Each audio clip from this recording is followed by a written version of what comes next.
Hi friends, ఎలా ఉన్నారండి అందరూ? మనం ఇంతకుముందు వీడియోలో ఈ హైలో ఫ్రాక్ యొక్క కటింగ్ అనేది తెలుసుకున్నాం కదా. ఈరోజు వీడియోలో దీని యొక్క స్టిచ్చింగ్ అనేది చూద్దాము. ఇక్కడ చూడండి, నేను బాడీ పార్ట్కి ఫ్రంట్ ప్రిన్సెస్ కట్ వేశాను, నెక్ వచ్చేసి స్క్వేర్ నెక్ వేశాను, మామూలుగా ఎల్బో స్లీవ్స్ అనేవి వేశాను. కింద మనకి హైలో కట్ చేశాను అనమాట, అంటే ఫ్రంట్ తక్కువ బ్యాక్ ఎక్కువ, కింద ప్రిల్స్ అనేవి వేశాను. ఇప్పుడు దీని యొక్క స్టిచ్చింగ్ కనుక చూసుకున్నట్లయితే ముందుగా మనము బాడీ పార్ట్ని తీసుకోవాలి. ఇక్కడ బాడీ పార్ట్కి డబల్ లైనింగ్ వేస్తున్నాను, మీ చాయిస్. మీరు కావాలనుకుంటే ఒక కాటన్ లైనింగ్ వేసుకున్నా సరిపోతుంది. ముందుగా ఇక్కడ మనం మెయిన్ క్లాత్ని తీసుకొని దీని యొక్క సీదా భాగం అనేది కింది వైపు ఉండే విధంగా చూసుకొని దీనిపైన క్రేప్ లైనింగ్ అనేది వేస్తున్నాను. సేమ్ ఇదే విధంగా బ్యాక్ పార్ట్ కూడా చూడండి, ఇది ఫ్రంట్ పార్ట్, ఇంకొకటి వచ్చేసి బ్యాక్ పార్ట్. ఇలా దీని యొక్క సీదా భాగం కిందికి ఉండాలి. దీనిపైన నేను క్రేప్ లైనింగ్ అనేది వేస్తున్నాను, డబల్ లైనింగ్ వేస్తున్నాను. ఫస్ట్ క్రేప్ వేస్తున్నాను అన్నమాట. ఇలా చూసుకొని దీని చుట్టూ రఫ్గా కుట్టు వేసుకొని ఎక్స్ట్రా ఖర్చు భాగాన్ని కటింగ్ అనేది చేసుకోవాలి. ఇక్కడ మనం ప్రిన్సెస్ కట్ మార్కింగ్ అని పెట్టాం కదా, స్టిచ్చింగ్ చేసేటప్పుడు కట్ చేస్తాను కన్ఫ్యూజ్ అవుతుంది అన్నాను కదా.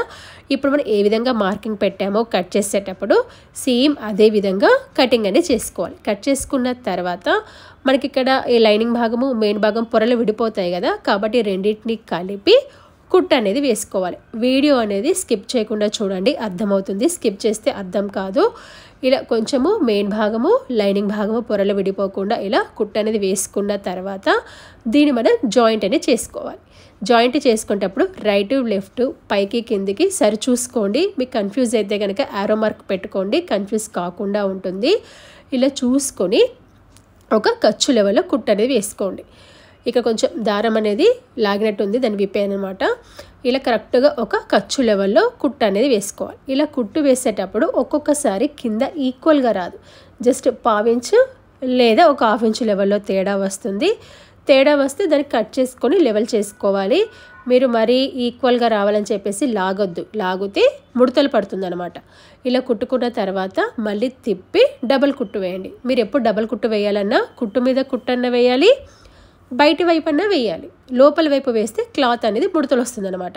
ఇక్కడ కుట్టు మీద కుట్టు వేస్తున్నాను. ఇలా డబల్ కుట్టు వేసుకోవాలి. ఇలా ఒక వైపు వేసాను కదా, సేమ్ ఇదే విధంగా ఇంకొక వైపు వేసుకోవాలన్నమాట. చూడండి, ఇలా ఒక వైపు వేసాం కదా, సేమ్ ఇదే విధంగా ఇంకొక వైపు కూడా వేసేయండి. జస్ట్ పావించు కొంచెం తేడా ఉంది, సేమ్ అంతే తేడాతో నేను ఇలా పట్టేసుకుంటున్నాను. పట్టేసుకొని మనము కుట్టు అనేది వేసుకోవాలి. రెండు ఈక్వల్గా రావాలని చెప్పేసి మాత్రం క్లాత్ని అయితే అస్సలు గుంజొద్దు, గుంజితే ముడతలు పడుతుంది. ఇలా రెండు వైపులు వేసుకున్న తర్వాత కొంచెం కింద ఎక్కువ తక్కువ వచ్చిందని కట్ చేసుకుంటే సరిపోతుంది. ఇప్పుడు ఇక్కడ కాటన్ లైనింగ్ తీసుకుంటున్నాను. ఇది కూడా సేమ్ ఇప్పుడు మన బాడీ పార్ట్ని ఎలా ప్రిన్సెస్ కట్ చేసి జాయింట్ చేసామో సేమ్ అదే విధంగా, కాకపోతే దీన్ని విడిగా అన్నమాట, అంటే దానికి కలపకుండా దీన్ని విడిగా వేసుకోవాలి. ఇక్కడ చూడండి, ఇలా చూసుకొని ఇలా ఒకటి రైట్ ఒకటి లెఫ్ట్ చూసుకొని దీన్ని స్టిచ్చింగ్ అనేది చేసుకోవాలి. దీన్ని విడిగా చేసుకున్నాం అన్నమాట. ఇలా చేసుకున్న తర్వాత ఇప్పుడు దీనికి అటాచ్ చేసుకోవాలి. ఏ విధంగా అంటే మనకి నీట్ ఫినిషింగ్ అనేది ఉండాలి. ఇది మనకి ఖర్చు అనేది కనబడుతుంది కదా, మీరు కావాలంటే ఇక్కడ కప్స్ కూడా వేసుకోవచ్చు. డబల్ లైనింగ్ కాబట్టి మీరు మధ్యలో కప్స్ వేసుకోవచ్చు. ఇప్పుడు దీనిపైన నేను కాటన్ లైనింగ్ వేస్తున్నాను అన్నమాట. ఇది దీని యొక్క ఉల్టా భాగం అనేది కింది వైపు ఉండే విధంగా చూసుకుంటున్నాను, సీదా భాగం అనేది పై వైపుకి. అంటే దీనివల్ల ఏమవుతుందంటే మనకి ఉల్టా వైపు కూడా నీట్ ఫినిషింగ్ అనేది ఉంటుంది.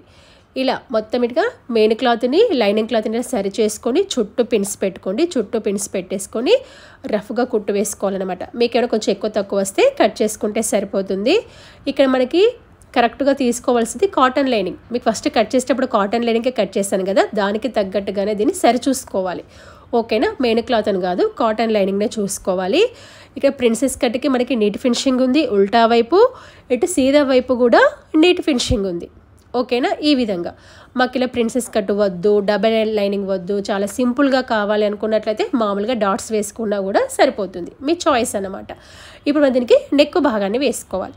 ఇక్కడ మనం బక్రం క్లాత్తో నెక్ భాగాన్ని వేసుకోవాలి. బక్రం క్లాత్తో వేసుకుంటే నెక్ అనేది స్టిఫ్గా ఉంటుందన్నమాట. ఇక్కడ ఫ్రంట్కు బ్యాక్కి కలిపి ఒకేసారి మార్కింగ్ అనేది పెడుతున్నాను, గమనించండి.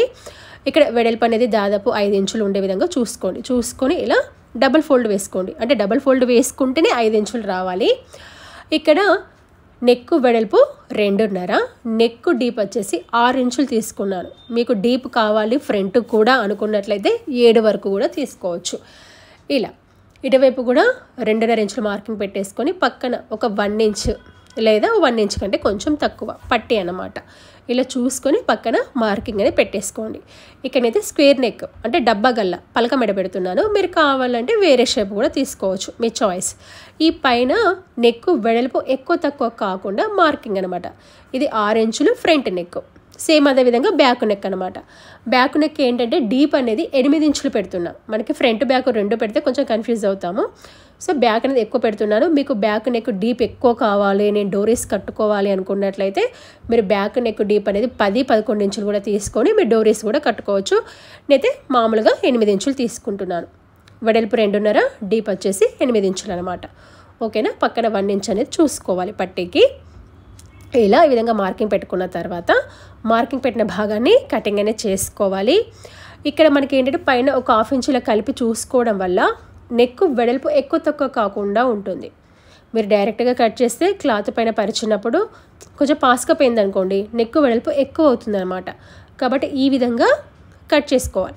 ఇలా కట్ చేసుకున్న తర్వాత మనకి కటింగ్లో క్లాత్ అనేది మిగులుతుంది కదా, ఆ క్లాత్ భాగాన్ని తీసుకొని దీనిపైన వేసుకోవాలన్నమాట. వీడియో అనేది స్కిప్ చేయకుండా చూడండి, అర్థమవుతుంది. అదేవిధంగా మీకు ఈ వీడియోలో ఏమైనా డౌట్స్ వస్తే కనుక నాకు కామెంట్ అనేది పెట్టండి, నేను తప్పకుండా రిప్లై అనేది ఇస్తాను. ఓకేనా. ఇలా మనము ఫ్రంట్ నెక్ని బ్యాక్ నెక్ని కట్ చేసుకున్నాం. ఇప్పుడు కటింగ్లో మిగిలిన క్లాత్ ఉంటుంది కదా, దాన్ని తీసుకొని ఇక్కడ ఈ బక్రంకి ఒకవైపు షైనింగ్ ఉంటుంది, మెరుస్తుంది అనమాట. గమనించండి, అది కింది వైపు ఉండాలి. కింది వైపు ఉండే విధంగా చూసుకొని దీనిపైన ఐరన్ చేస్తే స్టిక్ అవుతుంది. మరి ఏ విధంగా ఐరన్ చేయాలంటే మామూలుగా చెద్దరు తీసుకొని, అంటే మనం మామూలుగా బట్టలు ఏ విధంగా ఐరన్ చేస్తామో అదే విధంగా తీసుకోండి. ఒక చెద్దరు పైన దీన్ని పరవండి. పరిచేసి చూడండి ఈ విధంగా అనమాట. మీరు మరీ ఎక్కువ పెట్టద్దు, తక్కువ పెట్టద్దు హీట్ అనేది. ఓకేనా. నార్మల్గా ఉండాలి. నార్మల్గా ఉండే విధంగా చూసుకొని ఇలా వీడియోలో చూపిస్తున్న విధంగా ఈ విధంగా ఐరన్ చేస్తే స్టిక్ అవుతుంది అనమాట. మీరు మరీ హీట్ ఎక్కువ ఉందనుకోండి సింక్ అయిపోతుంది, మరీ తక్కువగా ఉంటే అతుక్కోదనమాట. కాబట్టి మీడియం హీట్లో పెట్టేసి ఇలా వీడియోలో చూపిస్తున్న విధంగా ఇలా కింద చెద్దరు వేసి ఐరన్ చేస్తే సరిపోతుంది. ఇలా ఫ్రంట్ నెక్ బ్యాక్ నెక్ అంటే ఈ విధంగా చేయడం వల్ల ఏమవుతుందో మనకి కుట్టేటప్పుడు చాలా ఈజీగా ఉంటుంది, నెక్ కూడా పర్ఫెక్ట్ వస్తుంది. బక్రంతో వేయడం వల్ల నెక్ షేప్ కూడా మనకి మంచిగా కనబడుతుంది అనమాట. ఇలా front neck back neck iron చేశాను. మనకి ఈ చుట్టూ ఉన్న ఎక్స్ట్రా క్లాత్ని కట్ చేసుకోవాలి. జస్ట్ మనకి పట్టి పెట్టడానికి ఎంత క్లాత్ అవసరమో చూసుకొని మిగతా క్లాత్ని కట్ చేసుకోవాలన్నమాట. ఓకేనా. ఇలా కట్ చేసుకొని మనకి చుట్టూ పట్టి అనేది పెట్టేసుకోవాలి. మీకు ఇక్కడ అర్థమవుతుందని అనుకుంటున్నాను. ఒకవేళ మీకు డౌట్స్ ఉంటే కనుక నాకు కామెంట్ పెట్టండి, తప్పకుండా రిప్లై అనేది ఇస్తాను. ఇలా చుట్టూ పట్టి పెట్టుకున్న తర్వాత మధ్యలో మనకి ఏర్పడడానికి సెంటర్ పాయింట్ ఇలా మార్కింగ్ పెట్టాను. ఇప్పుడు బాడీ పార్ట్ని తీసుకొని దీన్ని కూడా సెంటర్ పాయింట్ మార్కింగ్ అనేది పెట్టాను. ఇప్పుడు 2 సెంటర్ పాయింట్స్ కలిసే విధంగా మధ్యలో రఫ్గా కుట్టు వేసుకోవాలి. అంటే దీనివల్ల మనకి ఏంటంటే సెంటర్ పాయింట్ కరెక్ట్గా ఉంటుంది, ఒకవైపు అనేది రాదన్నమాట. ఓకేనా. మీకు ఇక్కడ అర్థమైందని అనుకుంటున్నాను. సెంటర్ పాయింట్ కరెక్ట్గా రావాలి, నెక్ అనేది ఒకవైపు రాదు, కరెక్ట్గా వస్తుంది. ఇప్పుడు మనం ఏ విధంగా క్యాన్వాస్ని అంటే బక్రంని కట్ చేసామో కరెక్ట్గా దానికి ఎడ్జ్ బాగాన కుట్టు వేసుకోవాలి. ఇది స్క్వేర్ నెక్ కాబట్టి ఈ కార్నర్లో కరెక్ట్గా తిరగాలి. ఇక్కడ ఏం చేయాలంటే తిప్పేటప్పుడు నీడిల్ అనేది కింది వైపు ఉంచి క్లాత్ని తిప్పాలి. చూడండి ఇక్కడ కరెక్ట్గా మనం ఎక్కడైతే కట్ చేసామో దాన్ని ఎడ్జ్ కుట్టు వేస్తున్నాము. ఇక్కడ క్యాన్వాస్ ఎడ్జ్ పలక చూడండి, నీడిల్ అనేది కింది వైపు ఉంచి ఇలా తిప్పాలన్నమాట. ఈ విధంగా ఇది స్క్వేర్ నెక్నే కాదు, మీరు స్టార్ నెక్, వీ నెక్ పెట్టుకున్నప్పుడు కార్నర్లో ఇలా నీడిల్ ఆపేసి క్లాత్ని తిప్పాలన్నమాట. ఇప్పుడు ఈ మధ్యలో ఉన్న ఈ ఎక్స్ట్రా క్లాత్ని కట్ చేసుకోవాలి. ఇక్కడ చూడండి మధ్యలో రఫ్గా వేసిన కుట్టు, నెక్ వెడల్పు ఎక్కువ తక్కువ కాకుండా క్లాత్ని చూసుకున్నాం కదా, అది కూడా మనకి కటింగ్లో పోయింది. మనకి కార్నర్లో కరెక్ట్గా తిరగడానికి కుట్టి యొక్క చివరి భాగం వరకు కటింగ్ ఇవ్వాలి. సపోర్ట్కి ఇటువైపు ఒక కటింగ్, అటువైపు ఒక కటింగ్ ఇవ్వాలి. తర్వాత నెక్ చుట్టూ చిన్న చిన్న కటింగ్స్ అని ఇవ్వాలి. కార్నర్లో మాత్రం ఖచ్చితంగా కుట్టి యొక్క చివరి భాగం వరకు కటింగ్ ఇవ్వాలి. అలా అని చెప్పేసి కుట్టు భాగం అనేది విడిపోవద్దు. మీకు డౌట్ ఉంటే కనుక ఇటు ఉల్టా వైపు తిప్పి చూసుకోండి కరెక్ట్గా వచ్చిందా లేదా అని చెప్పేసి. రానట్లయితే మళ్ళీ ఒకసారి కట్ చేయండి, కాకపోతే కుట్టు భాగం విడిపోవద్దు. ఇలా చూసుకున్న తర్వాత ఇప్పుడు ఈ ఎక్స్ట్రా పీస్ని పక్క వైపు అనుకొని దీని యొక్క పై భాగాన కుట్టు అనేది వేయండి. చూడండి ఈ విధంగా ఇలా కార్నర్లో మీరు కావాలంటే నీడిల్ భాగాన్ని కింది వైపు ఉంచి తిప్పేసుకోవచ్చు. ఇప్పుడు ఈ ఎక్స్ట్రా పీస్ని విధంగా లోపల వైపు అనుకొని దీని యొక్క పై భాగాన్ని కుట్టు వేసుకోవాలి. మీరు ఒకసారి ఐరన్ చేస్తే కనుక నెక్ భాగాన్ని కరెక్ట్గా అణుగుతుంది అనమాట. ఇక్కడ చూడండి అణిగింది. ఇప్పుడు దీన్ని ఒక పాదం లెవెల్లో కుట్టు వేసుకుంటూ వెళ్ళాలి. తర్వాత ఇప్పుడు రెండో వైపు ఉంటుంది కదా, దాని వైపు పంపకం అంటే హెమ్మింగ్ అనేది చేసుకుంటే సరిపోతుంది అనమాట. చూడండి ఇలా మనం ఎప్పుడు కానీ కార్నర్ తిప్పేటప్పుడు నీడిల్ అనేది కింది వైపు ఉంచి కుట్టు అనేది వేసుకోవాలి. చూసారు ఈ విధంగా మనకి స్క్వేర్ నెక్ అనేది వేసుకున్నాం. సేమ్ ఇదే విధంగా బ్యాక్ నెక్ని, ఫ్రంట్ నెక్ని ఏ విధంగా వేసానో సేమ్ అదే విధంగా బ్యాక్ నెక్. ఓకేనా? ఇలా ఫ్రంట్ నెక్ బ్యాక్ నెక్ వేసుకున్న తర్వాత రెండింటి యొక్క షోల్డర్ భాగాలను జాయింట్ అనేది చేసుకోవాలి. ఇక్కడ చెప్పడం మర్చిపోయాను, ఫ్రంట్ పార్ట్ని ఏ విధంగా కుట్టానో బ్యాక్ పార్ట్ని కూడా అదే విధంగా కుట్టాను అనమాట. అంటే లైనింగ్. ఓకేనా? ఫస్ట్ ఏంటి క్రేప్ని కలిపి కుట్టి తర్వాత మళ్ళీ కాటన్ లెగ్ని సపరేట్గా కుట్టి దాన్ని జాయింట్ చేస్తాను. అంటే ఫ్రంట్ పార్ట్ని ఏ విధంగా కుట్టానో బ్యాక్ పార్ట్ని కూడా అదే విధంగా కుట్టాను. తర్వాత వీటి యొక్క రెండింటి యొక్క షోల్డర్ భాగాలను జాయింట్ అనేది చేసుకోవాలి. జాయింట్ చేసుకునేటప్పుడు ఫస్ట్ ఒక కుట్టు వేసుకొని సరి చూసుకొని ఆ తర్వాత డబుల్ కుట్టు వేసుకోవాలన్నమాట. స్టార్టింగ్ ఎండింగ్ ఖచ్చితంగా రివర్స్ కుట్టు అనేది వేసుకోవాలి. ఇలా మనము షోల్డర్ భాగాలను జాయింట్ అనేది చేసుకున్న తర్వాత వీటికి హ్యాండ్స్ భాగాలను వేసుకోవాలి. అయితే ఇక్కడ నేను పఫ్స్తో ఎలాస్టిక్ స్లీవ్స్ అనేవి వేశాను, చాలా బాగున్నాయి. కాకపోతే ఈ మోడల్ అనేది ఈ డ్రెస్కి సూట్ అవ్వలేదన్నమాట. కాకపోతే మళ్ళీ ఎల్బో స్లీవ్స్ అనేవి వేసాను, కాకపోతే చాలా బాగున్నాయి ఎలాస్టిక్ స్లీవ్స్ అనేవి. ఇవి మీకు నెక్స్ట్ వీడియోలో చూపిస్తాను. ఇలా మనం హ్యాండ్స్ భాగాలు వేసుకున్న తర్వాత ఇప్పుడు కింది భాగాన్ని జాయింట్ అనేది చేసుకోవాలి. అంబ్రెల్లా కట్ భాగం ఉంది కదా, దాన్ని జాయింట్ చేసుకోవాలి. ఇప్పుడు ఇది లైనింగ్ భాగము. ఇక్కడ నేను కింద జాయింట్ పడుతుందని చెప్పాను కదా కటింగ్లో, మనకి కుట్టేటప్పుడు కన్ఫ్యూజ్ కాకుండా ఇలా పిన్స్ అనేవి పెట్టాను. ఇక్కడ మనకి ఏంటంటే జాయింట్ భాగం అనేది ఒకదానికి పైకి వస్తే ఒకదానికి కిందికి వస్తుంది అనమాట. ఇక్కడ చూడండి ఇలా ఇప్పుడు దీనికి పైకి వస్తుంది ఈ అతుకు భాగం అనేది, చూసారా ఇలా. ఇప్పుడు ఇలా మనకు కుట్టేటప్పుడు కన్ఫ్యూజ్ కాకుండా పిన్స్ అనేవి పెట్టేసుకోండి. ఇంకొక దానికి కిందికి వస్తుంది. అంటే మనము హ్యాండ్ భాగానికి జాయింట్స్ వేస్తే ఎట్లా వస్తుంది, ఒక అతుకు పైకి వస్తే ఒక అతుకు కిందికి వస్తుంది కదా, సేమ్ అదే విధంగా అన్నమాట. అంబ్రెల్లా కట్ట కూడా జాయింట్ వచ్చినప్పుడు ఒక అతుకు పైకి వస్తే ఒక అతుకు అనేది కిందికి వస్తుంది. ఇలా చూసుకొని కరెక్ట్గా ఒక ఖర్చు లెవెల్లో కుట్టు వేసుకోండి. మళ్ళీ దీని యొక్క పై భాగాన కుట్టు అనేది వేసుకుంటే సరిపోతుంది. మీకు కనుక వీడియో నచ్చినట్లయితే ఖచ్చితంగా లైక్ అనేది చేయండి. మీరు లైక్ చేస్తే కొంచెం నా వీడియో అనేది బూస్టప్ అవుతుందన్నమాట. అదేవిధంగా మీకు ఇంకేమైనా డిఫరెంట్ మోడల్ ఫ్రాక్స్ కావాలన్నా బ్లౌజెస్ కావాలన్నా కూడా నాకు కామెంట్ అనేది పెట్టండి. తప్పకుండా వీడియోస్ అయితే అప్లోడ్ అనేది చేస్తాను. మీకు అదేవిధంగా కస్టమైజ్ కావాలన్నా కూడా నన్ను కాంటాక్ట్ కావచ్చు, కామెంట్ అనేది పెట్టవచ్చు. ఇలా మనం రెండు వైపులా జాయింట్ అనేది వేసుకోవాలన్నమాట.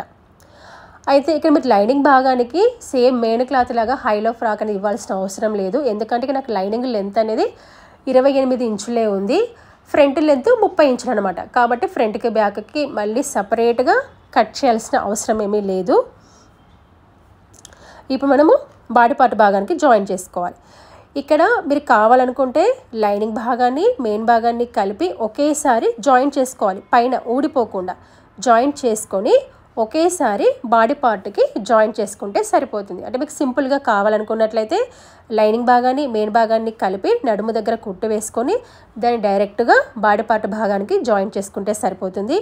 అలా కాదు, రెండు వైపులా నీట్ ఫినిషింగ్ ఉండాలనుకున్నట్లయితే పైన మెయిన్ క్లాత్ భాగము, కింద లైనింగ్ భాగము. చూడండి ఇక్కడ పైన మెయిన్ క్లాత్ వేసాను, అంటే సీదా భాగం కింద వైపు ఉండే విధంగా. ఈ కిందనేమో లైనింగ్ వేస్తున్నాను, అంటే మధ్యలో బాడీ పార్ట్ ఉందన్నమాట. మధ్యలో బాడీ పార్ట్ ఉంది, పైన మెయిన్ క్లాత్ ఉంది, కింద లైనింగ్ ఉంది. ఇలా కలిపి రెండు ఒకేసారి కుట్టు వేస్తే సీదా వైపు నీట్ ఫినిషింగ్ వస్తుంది, ఉల్టా వైపు నీట్ ఫినిషింగ్ వస్తుంది. అప్పుడు మాకు ఇంత వద్దు అనుకున్నట్లయితే మీరు రెండు కలిపి కుట్టు వేసుకొని ఒకేసారి బాడీ పార్ట్ కూడా జాయింట్ అనేది చేసుకోవచ్చు. లేదా ఇంకా సింపుల్గా ఉండాలనుకున్నట్లయితే మీరు ఒకసారి మెయిన్ క్లాత్ని జాయిన్ చేసుకొని ఆ తర్వాత లైనింగ్ని కూడా జాయిన్ చేసుకోవచ్చు. కానీ ఏం చేస్తున్నంటే రెండు ఒకేసారి కలిపి కుట్టేస్తున్నా, పైన మెయిన్ క్లాత్ కింద లైనింగ్ క్లాత్ అనమాట. మీ చాయిస్ అండి, మీరు ఎలా కావాలంటే అలాగైనా కుట్టుకోవచ్చు. మీ కంఫర్ట్ తగ్గట్టుగా ఇలాగే కుట్టాలి ఇంతే కుట్టాలని ఏమీ లేదు. మీ బాడీ మెజర్మెంట్స్ తగ్గట్టుగా మీ చాయిస్కి తగ్గట్టుగా కుట్టుకోవచ్చు. మీకు అర్థమైందని అనుకుంటున్నాను. నీట్ ఫినిషింగ్ రావాలని చెప్పేసి మధ్యలో బాడీ పార్ట్ పెట్టేసి కుడుతున్నాను అనమాట. ఇలా కుట్టేటప్పుడు కూడా కరెక్ట్గా సరిపోతుందా లేదా అని చెప్పేసి ఒకసారి చెక్ చేసుకోండి. ఒకసారి కుట్టే ముందు నేను చెక్ చేసుకున్నాను, కరెక్ట్గా వచ్చింది. నేను కట్ చేసేటప్పుడు నేను అసలు ఎక్స్ట్రా ఖర్చు కానీ డాట్స్ కానీ ఏమీ తీసుకోలేదు, అయినా కూడా కనుక కరెక్ట్గా సరిపోయింది. గమనించండి, మీరు ఎక్స్ట్రా ఖర్చుతో సహా డాట్స్తో సహా తీసుకుంటే కనుక ఎక్కువ వస్తుందన్నమాట. ఓకేనా? కాబట్టి ఎప్పుడు కానీ ఎక్స్ట్రా ఖర్చు అనేది తీసుకోవద్దు అంబ్రెల్లా కట్కి. అప్పుడు ఏంటంటే క్లాత్ అనేది సాగుతుంది. చూడండి, ఇలా మనకు కుట్టు వేసుకున్న తర్వాత మీరు కావాలంటే డబల్ కుట్టు కూడా వేసుకోవచ్చు. చూడండి, ఇది సీదా భాగం వైపు చూసారా నీట్ ఫినిషింగ్ ఉంది. ఇప్పుడు ఉల్టా వైపు చూడండి, ఇటువైపు కూడా నీట్ ఫినిషింగ్ ఉంది. ఇటు బాడీ పార్ట్కి నీట్ ఫినిషింగ్ ఉంది, నడుం భాగం దగ్గర నీట్ ఫినిషింగ్ ఉంది, అంటే ప్రిన్సెస్ కట్ దగ్గర కూడా నీట్ ఫినిషింగ్ ఉందన్నమాట. సేమ్ ఇదే విధంగా బ్యాక్ పార్ట్ వైపు కూడా ఇదే విధంగా జాయిన్ చేసుకోవాలి. ఇలా ఫ్రంట్కి బ్యాక్కి అంబ్రెల్లా కట్ని జాయిన్ చేసుకున్న తర్వాత ఇప్పుడు వీటి యొక్క సైడ్ భాగాలను జాయిన్ చేసుకోవాలి. సైడ్ భాగాలను జాయిన్ చేసుకునేటప్పుడు ఇక మీకు చూపిస్తున్నాను చూడండి, ఇలా ప్రిన్సెస్ కట్ నీట్గా ఉంది, కింద నీట్గా ఉందని చెప్తున్నాను. అదే సైడ్ భాగాలను ఏ విధంగా జాయిన్ చేసుకోవాలంటే కుట్టేటప్పుడు క్లాత్ అనేది అటు ఇటు జరగకుండా పిన్స్ పెట్టుకొని మీరు పైనుంచి కిందికి వచ్చి జాయింట్ చేసుకోవచ్చు. అప్పుడు మీరు లైనింగ్ భాగాన్ని మెయిన్ భాగాన్ని విడివిడిగా జాయింట్ అనేది చేయాలన్నమాట. ఇక్కడ నేను మార్కింగ్ అని పెడుతున్నాను. కట్ చేసేటప్పుడు ఏ విధంగా మార్కింగ్ పెట్టానో సేమ్ అదే విధంగా పెడుతున్నా. ఎలా అంటే 2 ఇంచులు ఎక్స్ట్రా ఖర్చు కదా, అంతే పెడుతున్నా. మళ్ళీ మెజర్మెంట్ చూడకుండా ఇక్కడ మనం ప్రిన్సెస్ కట్కి 1 ఇంచు ఎక్స్ట్రా తీసుకున్నాం కదా, దాన్ని తగ్గిస్తున్నాను అన్నమాట. ఓకేనా? ఇక్కడ మీరు ఏ విధంగా కుట్టుకోవాలంటే పైనుంచి కిందికి వచ్చి నడుం భాగం దగ్గర 2 ఇంచుల మేర కలిపి కుట్టి ఆ కింద లైనింగ్ భాగాన్ని మెయిన్ భాగాన్ని విడివిడిగా కుట్టాలి. లేదు మాకు అలా రాదు అనుకున్నట్లయితే మీరు ఫస్టే కింది భాగాన్ని విడివిడిగా జాయిన్ చేసుకొని పైనుంచి కిందికి కలుపుకుంటే సరిపోతుంది. 2 విధాలుగా వేసుకోవచ్చు అనమాట, మీ చాయిస్. ఇప్పుడు ఫస్ట్ ఏం చేస్తున్నానంటే కింద నడుం భాగం దగ్గర ఫస్ట్ మెయిన్ క్లాత్ని కుడుతున్నాను. ఇలా దీనివల్ల యూజ్ ఏంటంటే నడుం భాగం దగ్గర కూడా కరెక్ట్ ఫిట్టింగ్ అనేది కరెక్ట్గా వస్తుంది, 2 ఈక్వల్గా కలుస్తాయి. ఇలా చూసుకొని కరెక్ట్గా చూసుకోండి. మీకు ఏమైనా ఎక్కువ తక్కువగా వచ్చినట్టుగా అనిపిస్తే దానికి తగ్గట్టుగా అడ్జస్ట్ అనేది చేసుకోండి ఇక్కడ, ఎందుకంటే మళ్ళీ దీనికి ప్రిల్స్ అనేవి వస్తాయి. ఇక్కడ కింద పీకో అనేది చేశాను, గమనించండి. అదేవిధంగా ప్రిల్స్కి కూడా పీకో అనేది చేయాలి. ఆ తర్వాత ఇప్పుడు లైనింగ్ భాగాన్ని తీసుకొని అంటే మెయిన్ క్లాత్ని లోపలికి అనుకొని లైనింగ్ భాగాన్ని తీసుకొని దీన్ని కూడా జాయిన్ చేసుకోవాలి. తర్వాత దీనికి డబల్ కుట్టు కూడా వేసుకోవాలి. వీడియో లెంత్ ఎక్కువ అవుతుందని చెప్పేసి చూపించట్లేదు డబల్ కుట్టు అనేది. చూడండి, ఇలా లైనింగ్ భాగము మెయిన్ భాగం విడివిడిగా కుట్టేసుకున్నాం. ఇప్పుడు మనం ఏ విధంగా మార్కింగ్ పెట్టామో సేమ్ అదే విధంగా కుట్టు వేసుకొని ఈ నడుం భాగం దగ్గర పై కుట్టుని కింది కుట్టులో కలుపుకోవాలన్నమాట. ఇలా కుట్టేటప్పుడు కూడా కరెక్ట్గా హ్యాండ్ లూజ్ భాగము, చంక భాగము, నడుం భాగము 2 కరెక్ట్గా కలవాలి. ఈ చంక భాగం దగ్గర ఖర్చు అనేది పై వైపుకు ఉండాలి. ఈ నడుం భాగం దగ్గర చూడండి, ఇలా నడుం భాగం దగ్గరికి వచ్చేసాక కొంచెం ఈ లైనింగ్ భాగాన్ని మెయిన్ భాగాన్ని సరి చేసుకొని ఇలా చూడండి, ఇలా పై కుట్టుని కింది కుట్టులో ఈ విధంగా కలుపుకోవాలన్నమాట. చూసారా? ఇలా సరి చేసుకొని కింద రివర్స్ కుట్టని వేసుకుంటే సరిపోతుంది. ఇలా కుట్టిన తర్వాత దీని పక్కన ఎక్స్ట్రా కుట్లు అనేవి వేసుకోవాలి. ఒక పాదం లెవెల్లో 3 నుంచి 4 ఎక్స్ట్రా కుట్లు అనేవి వేసుకోవాలి. అంటే ఫ్యూచర్లో టైట్ అయితే కుట్లు విప్పుకోవడానికి. సేమ్ ఇదే విధంగా ఇంకొక వైపున కూడా జాయింట్ అనేది చేసుకోవాలి. ఆల్రెడీ జాయింట్ అనేది చేశాను. ఇలా జాయింట్ చేసుకున్న తర్వాత ఇప్పుడు మనం దీనికి కింద ప్రిల్స్ అనేవి వేసుకోవాలి. కింద ప్రిల్స్ అనేవి ఏ విధంగా వేసుకోవాలి అంటే ఫస్ట్ నేను 6 ఇంచుల మేర కట్ చేశాను కదా, 2 వైపులా పీకో చేశాను. మొత్తం మనకి ఇక్కడ 6 వరుసలు వచ్చాయి. 3 వరుసలు ఫ్రంట్ పార్ట్కి, 3 వరుసలు బ్యాక్ పార్ట్కి. ఇక్కడ ఓన్లీ ఫ్రంట్ పార్ట్ పరంగా చూపెడుతున్నాను మీకు ఈజీగా అర్థం కావడానికి. ఫస్ట్ ఈ సైడ్ జాయింట్ నుంచి మళ్ళీ జాయింట్కి అంటే ఓన్లీ ఫ్రంట్ పార్టే చూపిస్తున్నా. మనకి ఫ్రంట్ పార్ట్ బ్యాక్ పార్ట్ వెడల్పు సేమే ఉంటుంది. ఇక మీకు టేప్తో చూపిస్తున్నాను చూడండి. ఇది దాదాపుగా ఎంత ఉంది అంటే మొత్తం ఫ్రంట్ గేరా నేను చెప్పేది, బ్యాక్ గేరా కాదు, ఓన్లీ ఫ్రంట్ గేరా. ఇలా ఫ్రంట్ గేరా కనుక చూసుకున్నట్లే దాదాపుగా 1.5 మీటర్ అంటే మీకు ఇక్కడ ఇంచుల్లో కనుక చూపించినట్లయితే ఇక్కడ చూడండి దాదాపుగా 60 ఇంచులు ఉంది. ఇంకొక 4 ఇంచులు ఎక్కువగానే ఉంది. అంటే దాదాపు ఇక్కడ నాకు 64 ఇంచులు అనేది ఉంది దాదాపుగా. చూడండి, ఇది 4 వరుసలు వేసాను. అంటే ఇక్కడ మనకి ఒక్కొక్క వరుస ఎంత రావాలంటే ఇక్కడ జాగ్రత్తగా గమనించండి. దాదాపుగా నాకు 66 ఇంచులు అనేది వచ్చింది. 4 వరుసలు వేసుకుంటే దాదాపుగా ఇక్కడ నాకు ఒక్కొక్క వరుస 16.5 ఇంచులు అనేది రావాలి. 16.5 అనేది రావాలి. మీకు ఇక్కడ అర్థమైందని అనుకుంటున్నాను. మొత్తం గేరా ఇక్కడ నాకు 66 ఇంచులు అనేది వచ్చింది. దాన్ని 4 వరుసలుగా వేసుకుంటే 16.5 ఇంచులు అనేది వచ్చింది. ఇది ఇక్కడ నాకు 3 వరుసలు కదా, దీన్ని మొత్తం కలిపి జాయింట్ చేస్తే ఒక్కొక్క వరుస మనం కుచ్చులు పెట్టుకున్నప్పుడు 16.5 ఇంచులు అనేది రావాలి. ఇక్కడ ఏర్పడడానికి సెంటర్ పాయింట్ అనేది చిన్న పిన్ అనేది పెట్టాను. కటింగ్ ఇవ్వకండి, ఆల్రెడీ మనం 2 వైపులా పీకో చేసాం, పాడవుతుంది. ఓకేనా? ఇక ఒక్కొక్క వరుస చూసుకుంటే 16.5 ఇంచులు అనేది రావాలి. మీకు ఇక్కడ అర్థమైందని అనుకుంటున్నాను. మనం మామూలుగా ఫ్రిల్స్ ఫ్రాక్ అంటే కుచ్చుల ఫ్రాక్ ఏ విధంగా కుట్టుకుంటాం, లాంగ్ ఫ్రాక్ సెంటర్ పాయింట్ చూసి పెట్టుకుంటాం కదా, సేమ్ అదే విధంగా ఇక్కడ కూడా గేరా ఎంత ఉందో చూసుకొని దాన్ని 4 వరుసలుగా మనం డివైడ్ చేసుకుంటే దానికి తగ్గట్టుగా కుచ్చులు పెట్టుకోవాలి. ఇలా కుచ్చులు పెట్టుకున్నప్పుడు మీరు చూసుకున్న దానికంటే ఎక్కువ వచ్చింది అనుకోండి, కొంచెం దూరం పెట్టుకోవాలి. తక్కువ వస్తే దానికి తగ్గట్టుగా మీరు కుచ్చులు అనేవి పెట్టేసుకోవాలన్నమాట. చూడండి, ఇక నాకు కరెక్ట్గా 16.5 ఇంచులు అనేది వచ్చింది. ఓకేనా?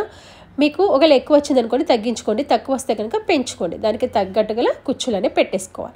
సేమ్ ఇదే విధంగా మిగతా 3 భాగాలను కూడా కుచ్చులనే పెట్టేసుకోవాలి. చూడండి, ఈ విధంగా ఇలా మనం పెట్టేసుకున్న తర్వాత మనం ఫ్రంట్ పార్ట్కి జాయింట్ అనేది చేసుకోవాలి. చూడండి, మీరు కావాలంటే జాయింట్ అనేది 2 విధాలుగా వేసుకోవచ్చు. ఇక్కడ మనకి పీకో భాగం అనేది పైకి కనబడే విధంగా వేసుకోవచ్చు, లేదా దీన్ని లోపలికి అనుకొని ఈ విధంగా కూడా వేసుకోవచ్చు, మీ చాయిస్. ఇక్కడ నేనైతే లోపలికి అనుకుంటున్నాను, మీరు కావాలంటే పైకి కూడా వేసుకోవచ్చు. ఎందుకంటే 2 వైపులా పీకో ఉంది.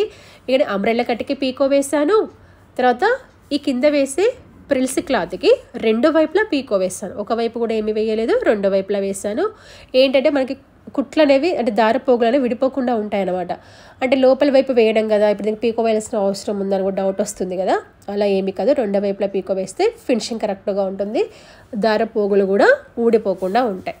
ఇలా చూసుకోవాలి. సేమ్ ఇదే విధంగా బ్యాక్ పార్ట్ కూడా చూసుకొని సేమ్ ఇదే విధంగా కుచ్చులని పెట్టేసుకోవాలన్నమాట, 2 కలుపుకొని.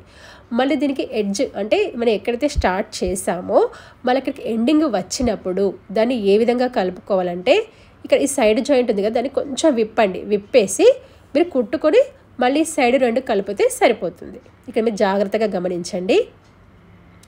సైడ్ ఒక 1-2 ఇంచెస్ వరకు కుట్లు విప్పేసండి సైడ్కి, మెయిన్ క్లాత్కి. విప్పేసుకున్న తర్వాత ఇలా మీరు కుచ్చులు యాడ్ చేయండి. కుచ్చులు యాడ్ చేసుకున్న తర్వాత కొంచెం నాకు ఎక్కువైంది క్లాత్ అనేది, కాస్త ఎక్కువైనా పర్లేదు కానీ తక్కువ కాకుండా చూసుకోండి. తక్కువ వస్తే మళ్ళీ దూరం పెట్టుకోవాల్సి వస్తుంది. కొంచెం ఎంత నాకు దాదాపుగా ఒక 5-6 ఇంచుల మందం ఎక్కువ వచ్చిందనమాట. ఇలా వేసుకున్న తర్వాత ఇప్పుడు ఈ సైడ్ భాగాన్ని చూసారా, ఈ సైడ్ భాగాన్ని కలిపి కుట్టు వేసుకుంటే సరిపోతుంది. అంతే, దీంతో స్టిచ్చింగ్ అనేది పూర్తయిందనమాట. ఇలా చాలా సింపుల్గా ఈజీగా మనం ఈ విధంగా హైలో ఫ్రాక్ అనేది కుట్టుకోవచ్చు. మీకు ప్రిల్స్ వద్దనుకున్నట్లయితే నార్మల్గా కూడా హైలో కుట్టుకోవచ్చు. ప్రిల్స్ కావాలనుకున్నట్లయితే సేమ్ ఇదే విధంగా కూడా వేసుకోవచ్చు. ఇలా పూర్తిగా కుట్టిన తర్వాత మనకి హైలో ఫ్రాక్ అనేది ఈ విధంగా కనబడుతుంది. ఇలా స్క్వేర్ నెక్ వేసాను, ప్రిన్సెస్ కట్ వేసాను, తర్వాత హైలో కట్ చేసి ప్రిల్స్ కూడా యాడ్ చేశాను అనమాట. డబల్ లైనింగ్ కూడా వేసాను బాడీ పార్ట్కి. ఇలా పూర్తిగా కుట్టిన తర్వాత మనకి ఫ్రాక్ అనేది ఈ విధంగా కనబడుతుంది. Thank you.